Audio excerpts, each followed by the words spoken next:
जय श्री सीताराम। राधे श्याम, राधे राधे, जय माता दी। कैसे हैं आप सब? आशा करता हूँ आप सब ठीक ही होंगे। आपका बहुत बहुत स्वागत है हमारे YouTube चैनल राजेश निर्मोही महाराज में। आज एक बहुत सुंदर चर्चा आपके बीच में करने का विचार है। हम लोग समय को सदुपयोग ना करके उसका दुरुपयोग करते हैं और ये नहीं करना चाहिए, क्योंकि मेरे भाई सबसे आसान है समय बर्बाद करना। लेकिन एक बात तो तय है, जिसने समय को बर्बाद किया, समय आने पर समय ने उसको फिर ऐसा बर्बाद किया है, किसी समय में वो सुधर नहीं पाया।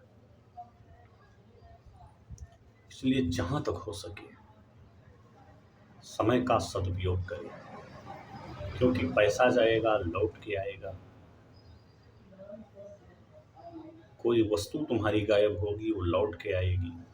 समय अगर एक बार हाथ से चला गया वो लौट कर नहीं आएगा। हाँ, लौट करके आएगा तो क्या, केवल उदासी और परेशानी। सुख दुख आता जाता है, लेकिन समय नहीं लौटेगा। बहुत पहले एक मास्टर साहब के यहाँ बहुत सारे बच्चे पढ़ते थे, लेकिन उसमें दो बच्चे ऐसे थे, एक पढ़ने में बहुत तेज तो दूसरा शरारत में बहुत तेज। और जो पढ़ने में तेज था वो एक अधिकारी का लड़का था, और जो शरारत में तेज था वो एक फल विक्रेता का बच्चा था। एक दिन की बात है, वो लड़का पढ़ रहा था, फल विक्रेता का बच्चा पहुंचा और बोला चलो चलो खेलने चलते हैं। उसने कहा नहीं, मैं खेलने नहीं जा सकता, क्योंकि मुझे स्कूल का काम करना है, स्कूल वर्क करना है, नहीं तो मास्टर साहब मुझे बहुत डांटेंगे। तो बच्चे ने कहा देखो, मास्टर साहब तो तुमको वैसे भी बहुत मानते हैं, वो तुम्हें कुछ नहीं बोलेंगे। फिर एक दिन की ही तो बात है, लौट करके भी तो तुम काम कर सकते हो। तो बच्चे ने कहा देखो, मास्टर साहब यहाँ मुझे नहीं डांटेंगे, लेकिन अगर मैं घर गया तो मेरे माताजी, मेरे पिताजी, वो मुझे बहुत डांटेंगे, और मैं उनको धोखा नहीं देना चाहता। कितने मेहनत से वो हमको पढ़ा रहे हैं, खुद का खर्चा रोक लेते हैं, लेकिन मेरी पढ़ाई के लिए इतना सारा व्यवस्था करते हैं। समय पर मेरी माताजी मुझे टिफ़िन बनाती हैं, पिताजी मुझे छोड़ने आते हैं, इसलिए मैं खेल के लिए उन्हें धोखा नहीं दे सकता। तो बच्चे ने कहा तू अपने माँ बाप का गुलाम है, तेरी तो आदत बन गई है गुलामी करने की। स्कूल में मास्टर की गुलामी करता है, घर में माता पिता की गुलामी करता है, और हमको देख पूरा स्कूल हमसे डरता है, और मैं सब कुछ कर सकता हूँ, किसी की गुलामी नहीं कर सकता।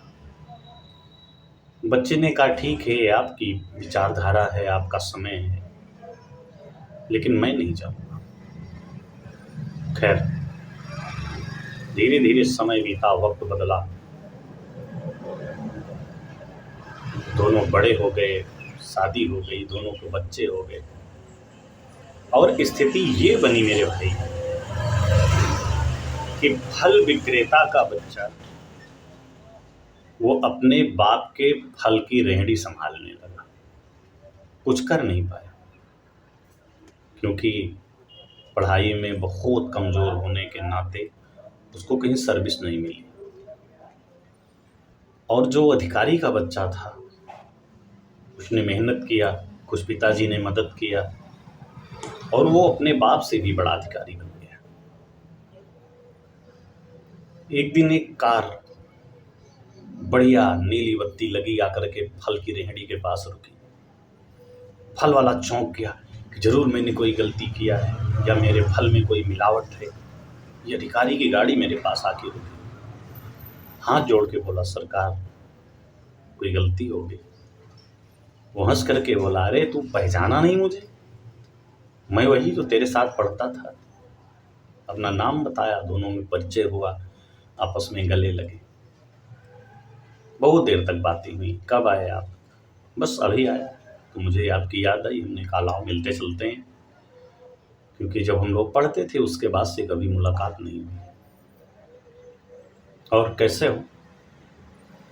बोले भैया तुम्हारी तो ज़िंदगी सेटल हो गई, पिताजी बीमार हो गए, पिताजी के बाद अब ये फल की ठेली मेरे जिम्मे आ गई, 2 बच्चे हैं। उसने कहा चलो आओ गाड़ी में बैठो, चलो खेलने चलते हैं। अरे बोला भैया अभी कहाँ चल सकते हैं? बोले क्यों? मेरे पास में गाड़ी है, खेलने का सामान है, अब गाड़ी में बैठो चलेंगे। अरे बोला भैया धंधे का समय है, पूरा दिन आज बोनी नहीं हुई है, अगर आज खेलने चला गया तो 1 पैसा नहीं मिलेगा, परिवार भूखों मर जाएगा। उसने कहा अब हमको तो लगता है तुम अपने पत्नी और बच्चों के गुलाम हो, तुम अपने बीवी और बच्चों के गुलाम हो। मैं माता पिता का गुलाम था, तो तुमने क्या कहा था कि मैं सब कुछ कर सकता हूं लेकिन किसी की गुलामी नहीं कर सकता। तो जोरू का गुलाम बनने से अच्छा है कि माता पिता के गुलाम बने रहो। अगर उस दिन तूने माता पिता या गुरु की गुलामी किया होता ना, तो आज तुझे पत्नी का गुलाम नहीं बनना पड़ता। इससे ये शिक्षा मिलती है मेरे भाई कि हमें अपने समय को बर्बाद नहीं करना चाहिए। जय श्री सीताराम।